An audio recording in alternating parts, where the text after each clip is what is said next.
اسلام کی فطرت میں قدرت نے وہ لچک دی ہے، جتنا ہی دباؤ گے اتنا ہی وہ ابھرے گا۔ یہ میرے مصطفیٰ کریم صلی اللہ تعالی علیہ وسلم کے سچے اور اچھے دین کی ہمیشہ سے یہ تاریخ رہی ہے۔ جب جب باطل طاقتیں، باطل قوتیں اپنی پوری قوت لگا دیتی ہیں، تب اسلام اور بلندی سے بڑھتا چلا جاتا ہے۔ اسی لیے ایک شعر میں بار بار اپنی تقریروں میں کہا کرتا تھا، اور اسی تقریر کے شعر کو لے کر مجھ پر نہ جانے کیا کیا مقدمے لگائے گئے، اور وہ شعر آج کیا قیامت تک بھی بولا جاتا رہے گا۔ میں وہ پھر دہراتا ہوں اس لیے کہ وہ صرف ایک شعر نہیں بلکہ السلام علیکم ورحمۃ اللہ وبرکاتہ۔ اللہ پاک کا لاکھ لاکھ شکر ہے اور احسان ہے، مفتی سلمان اظہری صاحب کی رہائی ہو گئی ہے۔ اس بیان کو آپ لوگ پورا ضرور سنیں، انشاء اللہ تعالیٰ آپ کو دل کو سکون ملے گا۔ ہر کربلا کے بعد اسلام زندہ ہوتا ہے، ہر کربلا جب بھی کبھی کسی کی قربانی ہوتی ہے تو وہ رائے گاہ نہیں جاتی، وہ برباد نہیں جاتی۔ اللہ تبارک و تعالیٰ کی ہزاروں لاکھوں حکمتیں پوشیدہ ہوتی ہیں۔ دنیا کو تو صرف اتنا نظر آتا ہے کہ امام حسین اور ان کے بچے میدان کربلا میں کاٹے گئے، مارے گئے، قتل کر دیے گئے، لیکن اس کے پیچھے کی حکمتیں یہ رب العالمین جانتا ہے۔ اور آج تک قوم اس کو سمجھ رہی ہے کہ اسلام میں جو آج ہریالی باقی ہے اس میں خون حسین کا کردار ہے، اور ہمارے ائمہ کرام بزرگان دین نے اس کو اپنے خون سے، اپنی محنتوں سے سینچا ہے۔ لہٰذا میرے عزیزو، آپ سب کو بھی کبھی یہ نروس ہونے کی ضرورت نہیں۔ میں گرفتار ہوا بھی اور واپس اسی جگہ پہنچا جہاں سے ہم آپ کو خطاب کیا کرتے تھے۔ ہزار لوگ یہ سوچتے تھے کہ ممبر پر آپ دوبارہ نہیں کھڑے ہو سکتے۔ ہم نے ان سے یہی کہا تھا، میرا رب تبارک و تعالیٰ چاہے تو تمہاری گردن پہ بھی کھڑا کر دے گا، ممبر پر ہی نہیں، جہاں وہ رب تعالیٰ چاہے کھڑا کر دے۔ اور جب تک اس پروردگار عالم کو منظور نہ ہو، وہ اللہ تبارک و تعالیٰ ہمیں کنارے رکھتا ہے۔ یہ صحابہ اکرام، اولیاء کاملین سب کی تاریخ میں رہا ہے۔ آج بڑی خوشی ہے اس بات کی کہ ہم اسی مسجد میں واپس آپ کے ساتھ جمعہ ادا کر رہے ہیں۔ اس مسجد کی روحانیت اور اس کی نورانیت ہمیں واپس یہاں کھینچ لاتی ہے۔ کئی مہینوں کے سفر بھی ہوتے ہیں لیکن واپس اس مسجد میں آ جاتے ہیں۔ نہ جانے یہاں کے لوگوں کی دعائیں یا یہاں کا کیا تعلق ہے۔ عزیزان گرامی وقار، چند باتیں میں عرض یہ کرنا چاہوں گا کہ قوم کے اندر جو ایک نروس پن ہے، خوف ہے، جس کو دوسرے لفظوں میں اگر میں کہوں تو بزدلی ہے، کس وجہ سے قائم ہے، کس وجہ سے ہے؟ یہ ڈر اور خوف کا ماحول صرف اسی لیے ہے کہ ہر بندہ کمفرٹ زون میں جینا چاہتا ہے، آرام اور عیش کی زندگی میں جینا چاہتا ہے۔ ہر ایک نے اپنے اوپر دنیا اتنی لاد لی ہے، اپنے اوپر دنیا کو اتنا سوار کر لیا ہے کہ اس سے نکلنا اس کے لیے مشکل ہو جاتا ہے۔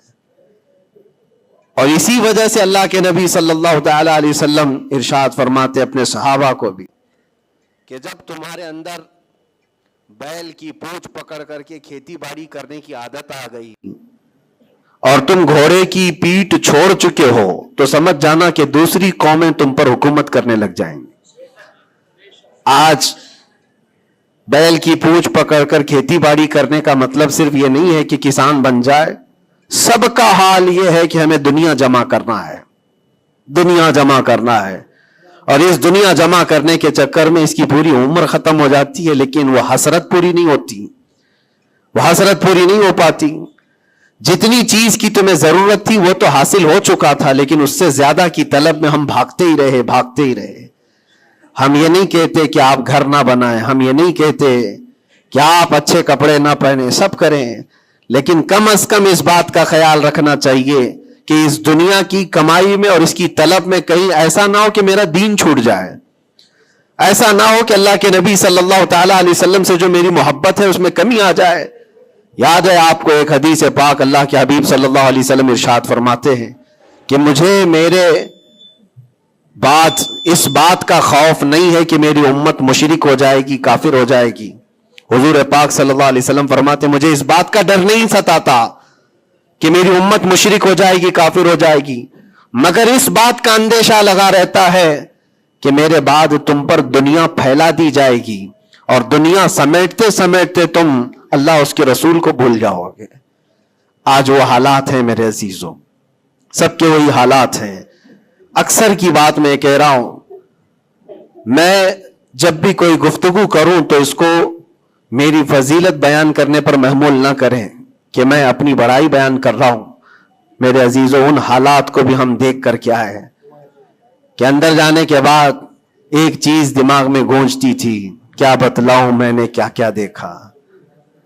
کھوٹا سکہ چلتے دیکھا، الٹی گنگا بہتے دیکھا، چھوٹے چھوٹوں کی بات تو چھوڑو، بڑے بڑوں کو ننگا دیکھا، اور حالات تو وہاں کے ایسے، یہ ساری چیزیں سکھا دیتی ہیں۔ اور پھر اس بات کا خیال آتا ہے کہ امت آج کن مسائل میں گھری ہوئی ہے، جبکہ طوفان اندر انتظار میں ہے تباہی کے لیے۔ ہم جن مسائل میں گھرے ہوئے ہیں اس کو دیکھ کر کے پھر ڈر لگتا ہے۔ علماء کے مسائل، پیران اعظام کے مسائل، جماعتوں کے مسائل، چھوٹی چھوٹی باتوں پر ہم کورٹ کچہری کے چکر کاٹتے رہتے ہیں، مسجدوں کے مسائل، لیکن جبکہ دشمن نے کہاں سے کہاں تک تمہارے لیے منصوبے بنائے ہیں۔ حیرت ہوتی ہے میرے عزیزوں۔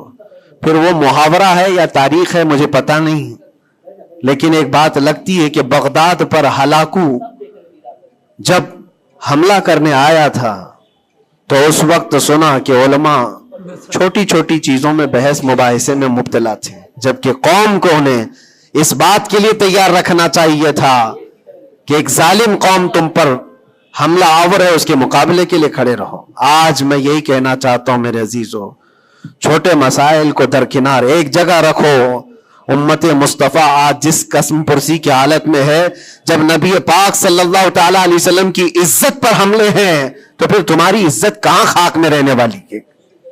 ہماری اپنی عزت کی بچانے کی کیا فکر کرنی ہے آپ کو؟ پوری دنیا کا حال یہ ہے۔ پہلے تو ایک مسلمان کی بات میں آپ کو بتاؤں، فرانس جیسا پاورفل ملک، بہت ہی مضبوط کنٹری، 100 سال پہلے کی بات بتا رہا ہوں، نبی پاک صلی اللہ تعالی علیہ وسلم کی شان میں وہ کوئی گھناؤنی یا گستاخانہ انداز کی فلم ریلیز کرنا چاہتے تھے، یا پھر کسی طرح سے مذاق مسخرے والے کام کے ذریعے سے میرے آقا صلی اللہ علیہ وسلم کو نشانہ بنانا چاہتے تھے، اور اس بات کو وہ اپنی آزادی رائے اور اپنی خیال کی آزادی کو بتاتے ہیں۔ اس زمانے میں سلطان عبد الحمید تھے، اور ترکی کے وہ آخری خلیفہ سلطان عبد الحمید، صرف انہوں نے ایک اسٹیٹمنٹ دیا تھا فرانس کو کہ باز آ جاؤ یہ تمام چیزیں کرنے سے، ورنہ پوری دنیا لا کر میں تمہارے سر پہ پھوڑ دوں گا۔ صرف اتنا جملہ تھا میرے عزیزو۔ آج تک وہ نہ فلم ریلیز ہوئی اور نہ ہی فرانس اس چیز پر آیا، لیکن اب تو حالات بدل گئے۔ اب تو حالات ایسے بدلے کہ ہزاروں نہیں، لاکھوں نہیں، کروڑوں کی تعداد میں ہم موجود ہیں، اور پھر اسلامی ممالک کے نام پر پوری دنیا میں کتنے ملک ہیں؟ 57 ممالک اسلامی کہلاتے ہیں، لیکن کس کو فکر ہے میرے مصطفیٰ کریم صلی اللہ تعالی علیہ وسلم کی عزت پر جب حملے ہوتے ہیں؟ اور یہ تمام حالات جب اپنا درد کا میں اظہار کرتا ہوں تو پھر لوگوں کو یہ لگتا ہے کہ یہ بھڑکاتے ہیں، اکساتے ہیں۔ میرے عزیزو، میں چاہتا ہوں کہ قوم اصل مسائل کو سمجھے، جو اصل مسائل ہیں ان کو سمجھو، فرض کو دیکھو، نفل کی طرف نہیں۔ پہلے تم پر جو فرض ہے اس کے لیے کھڑے ہو جاؤ۔ آج قوم کی بکھراؤ کو بھی دیکھتا ہوں تو ایک حدیث پاک میں آپ کے سامنے رکھتا ہوں۔ اللہ کے نبی صلی اللہ علیہ وسلم سے پوچھا گیا دین کیا ہے؟ میرے آقا صلی اللہ علیہ وسلم فرماتے ہیں الدین النصیحہ، دین خیر خواہی کرنے کا نام ہے، ہر ایک کے ساتھ اچھا برتاؤ۔ پھر پوچھا قلنا لمن یا رسول اللہ صلی اللہ علیہ وسلم، اے اللہ کے رسول کس کے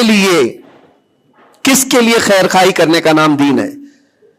اللہ کے رسول صلی اللہ علیہ وسلم فرماتے ہیں للہ ولی کتابہ ولی رسولہ وللائمۃ المسلمین وعامتہم، اللہ کے لیے، اس کی کتاب کے لیے، اس کے رسولوں کے لیے، اور مسلمانوں کے جو امام ہیں یا ان کے حاکم ہیں، ان کے لیڈر ہیں، ان کے لیے، اور تمام مسلمانوں کے لیے اچھائی کا ارادہ کرنا، بھلائی کا ارادہ کرنا، اسی کا نام دین ہے۔ دین کو اللہ کے نبی صلی اللہ تعالی علیہ وسلم نے ان تمام چیزوں کے ساتھ لگا کر کے آپ کو بیان فرمایا، اور آج میں اس میں سے ایک ٹکڑا ہی اگر بیان کروں کہ الدین النصیحہ لأئمۃ المسلمین وعامتہم، مسلمانوں کے امام، مسلمانوں کے جو لیڈر ہیں ان کے لیے اور عام مسلمانوں کے لیے خیر خواہی کرنے کا نام دین ہے۔ اور آج میرے عزیزو اس بات کی بہت زیادہ ضرورت ہے، بہت زیادہ ضرورت ہے۔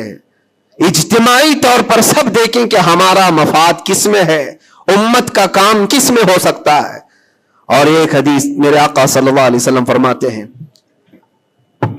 من اصبح ولم یہتم، حضور اکرم صلی اللہ علیہ وسلم فرماتے ہیں من لم یہتم بامرنا فلیس منا، جو اس حال میں صبح کیا کہ میری امت کا خیال نہیں کیا، حضور فرماتے وہ ہم میں سے نہیں ہے، وہ ہم میں سے نہیں ہے۔ کتنی صبح ایسی ہوتی ہیں جو تم صبح اٹھ کر کے سوچتے ہو کہ امت کا کیا ہونا ہے؟ یا آقا کریم صلی اللہ علیہ وسلم فرماتے ہیں جس نے میری امت کا خیال نہیں کیا وہ مجھ میں سے نہیں ہے، وہ ہم میں سے نہیں ہے۔ عزیزان گرامی وقار، ہر ایک کو ایک درد ستاتا ہے کہ کل کیا کھاؤں گا، کل کیا پہنوں گا، میرا گھر کیسے بنے گا، میری جاب کیسے لگے گی۔ لیکن ان غربائے امت کے لیے کون سوچتا ہے جو کاٹے جا رہے ہیں، مارے جا رہے ہیں، جن کے گھر اجاڑے جا رہے ہیں، ان کے بارے میں کبھی دل کے اندر نرمی آتی ہے؟ اگر تمام مسلمانوں کے دلوں کے اندر یہ نرمی اور یہ رحم ہوتا تو میرے عزیزو حالات ایسے نہیں ہوتے تھے، حالات ایسے نہیں ہوتے۔ صحابہ اکرام میں سے ایک مثال میں آپ کو بتا دوں کہ ہمارا دین آج جس کو ہم لے کر کے چل رہے ہیں کتنا بکھر گیا۔ سچ کہا تھا حالی نے کہ اے خاصان رسول وقت دعا ہے، امت پہ تیرے وقت عجب آ کے پڑا ہے، جو دین نکلا تھا بڑی شان سے اپنے وطن سے، آج وہ پردیس میں غریب الغربا ہے۔ آج دین اسلام کو ہم نے اجنبی بنا کر رکھا ہے، ہمارے گھروں میں ہی نہیں ہے، ہماری ذات پر نہیں ہے، ہم تو پھر دوسرے کو کیا تانا دیں گے؟ آپ اسلام زندہ باد کا نعرہ لگاتے ہیں اور اب اسلام کی حقانیت کو بلند و بالا انداز میں بیان کرتے ہیں، سڑکوں پر آ جاتے ہیں۔ تمہیں سڑکوں پر آ کر احتجاج کرنے کی کیا ضرورت ہے؟ تم اگر اسلام کو اتنا ہی پسند کرتے ہو تو اپنی بیویوں پر کیوں نہیں اسلام پسند کرتے؟ اپنی بچیوں پر، اپنے گھر والوں پر اسلام کو کیوں نہیں پسند کرتے؟ انہیں بے پردہ باہر جب گھمایا جاتا ہے تب اسلام زندہ باد کا نعرہ کیوں نہیں؟ یہ شادی ہال میں کبھی جا کر دیکھیں، یہ پارٹیوں میں جا کر دیکھیں، اندازہ بھی نہیں ہوتا کہ یہاں مسلمانوں کا جم غفیر ہے۔ میرے عزیزو، ایک حدیث عرض کرتا ہوں، حضرت ابو دردہ رضی اللہ تعالیٰ عنہ سے منسوب ہے۔ حضرت عمر فاروق رضی اللہ تعالیٰ عنہ کا زمانہ خلافت ہے اور عادل کے وہ بادشاہ ہیں، بیٹھے ہوئے تھے، ایک شخص کو پکڑ کر لایا گیا عدالت میں، کہا گیا کہ اس نے قرض لیا ہے اور یہ دیتا نہیں ہے۔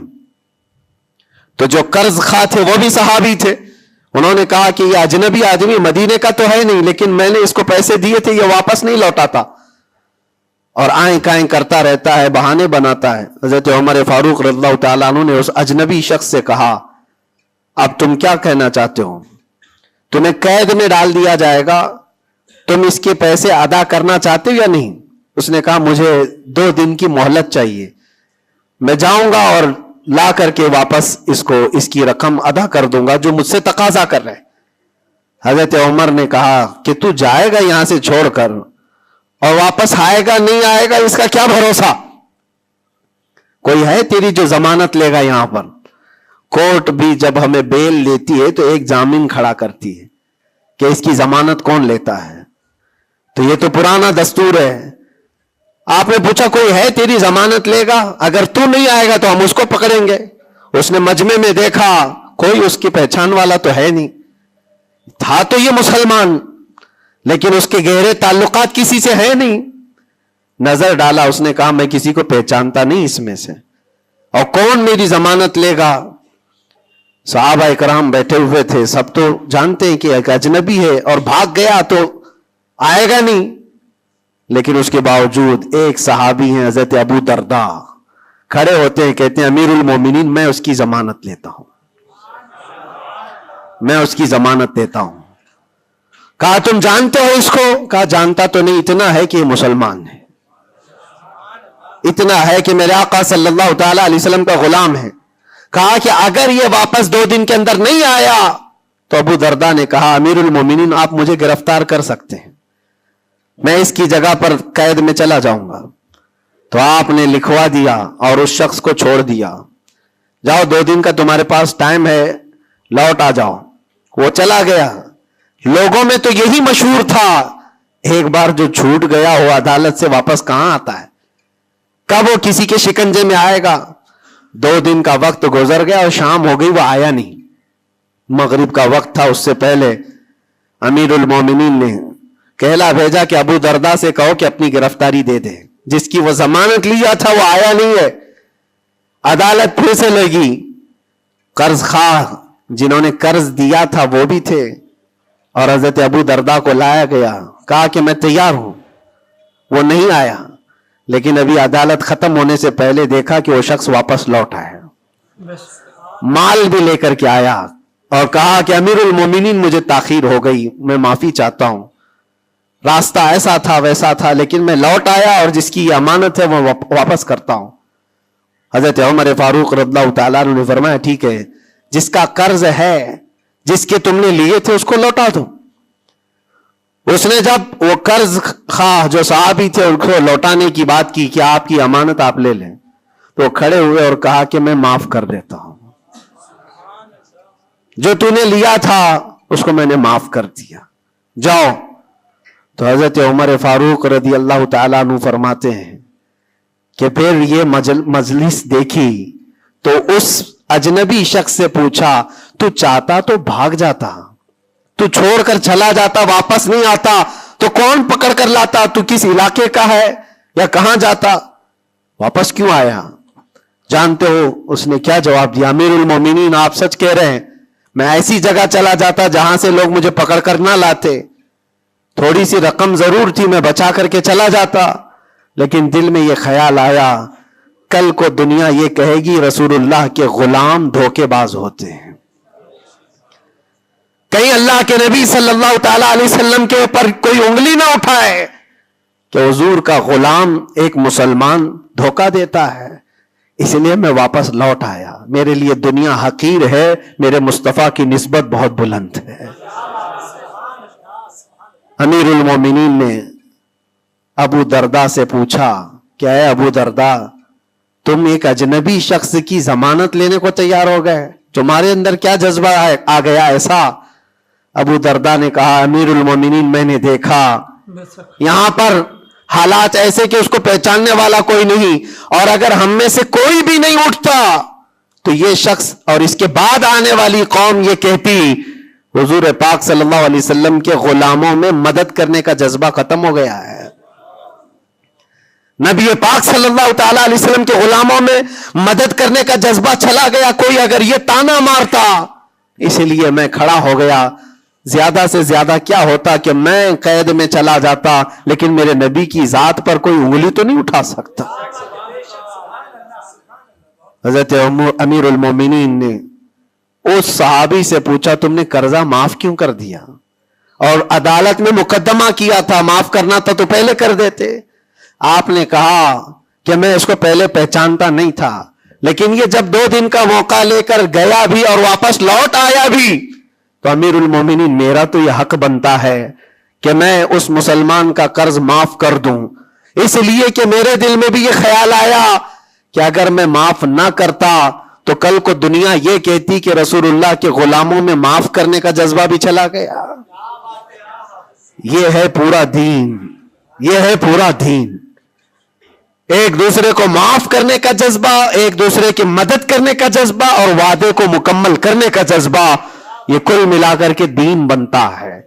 عزیزان گرامی وقار، آج جن حالات سے ہم گزر رہے ہیں، ہمارے درمیان نفرتوں کی دیواریں کھڑی ہیں، ایک دوسرے کو سلام کرنے سے بھی کتراتے ہیں، جبکہ مسجد کی صفوں میں شانے سے شانہ لگا کر کھڑے ہوتے ہیں۔ پھر وہ کون سا جذبہ ہے جو مر گیا ہے یا ختم ہونے کو آ گیا ہے؟ زندہ کرو۔ ہم اس نبی پاک صلی اللہ تعالی علیہ وسلم کی امت میں ہیں، اس نبی پاک صلی اللہ تعالی علیہ وسلم کی امت ہے جہاں ہماری جان جا رہی ہو لیکن میرے پڑوس میں کوئی پیاسا ہو تو ہم پانی نہ پی کر اسے پانی پلا دیتے ہیں۔ ہماری یہ تاریخ رہی ہے کہ نہیں رہی ہے؟ صحابہ اکرام کی یہ تاریخ ہے۔ مدینہ طیبہ کو جا کر دیکھ لینا، نبی پاک صلی اللہ تعالی علیہ وسلم کے اس پاک زندگی میں ایسا بھی تھا کہ ایک صحابی کے گھر گوشت کا تحفہ آیا، بھنا ہوا گوشت تھا، کسی نے دیا، انہوں نے یہ سوچ کر کے بغل میں دے دیا مجھ سے زیادہ بھوکے میرے پڑوسی ہیں، پڑوسی نے یہ سوچا مجھ سے زیادہ میرا پڑوسی بھوکا ہے، وہ گوشت کی بھنی ہوئی سری بکری کی مدینے میں ایک رات میں سب گھروں میں گھومتی گھومتی اسی پہلے صحابی کے گھر آ گئی۔ ہر ایک کو یہ خیال تھا مجھ سے زیادہ حق اس کا ہے، ہر ایک کو یہ خیال تھا مجھ سے زیادہ اس کا حق ہے۔ عزیزان گرامی وقار، آج جو حالات ہیں وہ بہت بدلے ہوئے لگتے ہیں، بہت بدلے ہوئے لگتے ہیں کہ ہر ایک کو یہ لگتا ہے سب سے زیادہ حقدار میں ہوں، مجھ پر ہی رحم ہونا چاہیے، میری مدد ہونی چاہیے، دوسرے کی ہو یا نہ ہو۔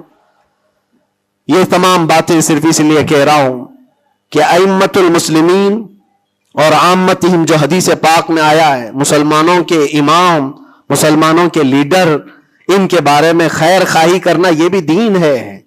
اور آج تو جن حالات کو دیکھ رہے ہیں ہم، الیکشن کا ماحول ہے، ہر ایک کی نظر لوگوں کے صرف ووٹ پر لگی ہوئی ہے، اور پھر اس کے بعد پتہ نہیں 5 سال تک تو ڈھونڈتے رہو، پتہ بھی نہیں ملتا۔ لیکن ان حالات میں مسلمانوں کو یہ چاہیے کہ وہ اپنے حق رائے دہی کا پورا استعمال کریں۔ تمہارے کچھ حقوق ہوتے ہیں، تمہارے بھی کچھ مطالبے ہونے چاہیے۔ ہر قوم آج ووٹ دینے سے پہلے اپنے مطالبے رکھتی ہے کہ ہمارے محلہ بڑا خستہ حال ہے، اس کی گٹر بنا دو، اس کے فلاں کر دو، بجلی پانی صحیح کر دو۔ یہ ضروریات زندگی کے مطالبے تو رکھتی ہی ہے، مسلمانوں کے مطالبے کہاں چلے گئے؟ ہمارے حقوق کے بارے میں کبھی بات کیوں نہیں رکھی جاتی؟ اسی لیے میرے عزیزو، میرا مشن تو صرف اتنا ہے، ہمارا لیڈر وہی ہے جو ناموس رسالت کے لیے کھڑا رہتا ہے۔ ہم اس کو لیڈر بھی مانتے ہیں جو میرے آقا صلی اللہ تعالی علیہ وسلم کی عزت کے لیے کھڑا رہے، اس لیے کہ میرے عزیزو ہمارا پورا ایمان یہی ہے، ہمارا پورا ایمان یہی ہے۔ اور آپ کو پتا ہے محمد کی محبت دین حق کی شرط اول ہے، اسی میں ہو اگر خامی تو سب کچھ نامکمل ہے۔ اور اگر تم نبی پاک صلی اللہ تعالی علیہ وسلم کی محبت اور ان کی عظمت کے لیے کھڑے ہو گئے تو دنیا یوں ہی سنور جائے گی۔ آپ کو پتا ہے ڈاکٹر اقبال نے کیا ایک بہت پیارا حل دیا تھا ہمیں، بہت پیارا حل ہے۔ مسائل تو بہت ہیں، ہم بھی چاہتے ہیں ہمارے لیڈروں کے پاس رکھیں، ہماری ایجوکیشن کے مسائل ہیں، ہمارے گھر بار کے، ڈرینیج کے، روڈ کے، لائٹ کے، پانی کے، بہت سارے مسائل ہیں۔ اس کے علاوہ غربت کے مسائل، جاب لیس نوجوانوں کے مسائل، بہت ساری چیزیں ہیں، کیا کیا مسئلے رکھے۔ اور پھر قوم کے اندر جو خرابیاں آئی ہیں وہ تو ایک پہاڑ کے برابر ہیں، ہر دوسرا تیسرا نشے کا عادی ہے، ہر دوسرا تیسرا اخلاق سے گرا ہوا ہے۔ یہ تمام معاملات، عورتوں میں بے حیائی، نوجوانوں میں نشہ کی عادت، یہ تمام چیزیں دیکھ دیکھ کر ہم سوچتے ہیں کن کن مسئلوں پر بات کریں اور کس کس چیز کا علاج کرنے کے لیے نکلیں۔ تو ڈاکٹر اقبال نے ایک بات بتائی تھی، وہ دنیا گھوم کر کے آئے ہوئے انسان تھے، وہ پیرس گئے، اٹلی گئے، جرمن گئے، اور وہاں کے قوموں کی ترقیاں بھی دیکھی، اور اس کے بعد واپس آ کر کے کہا میں نے اپنی قوم اور حضور کی امت کی ترقی کو بہت گہرائی سے دیکھا، 8-10 سال کا ریسرچ کیا، میں نے معلوم کیا کون سی فیلڈ میں اپنے نوجوانوں کو اتارا جائے تو یہ کامیاب ہوں گے، کون سا ایسا میدان ہے جس میں مسلمانوں کو جمع کر دیا جائے تو یہ ترقی میں آ جائیں گے۔ سائنس ہے، فزکس ہے، جغرافی ہے، اسٹرونومی ہے، بہت ساری چیزیں ہیں،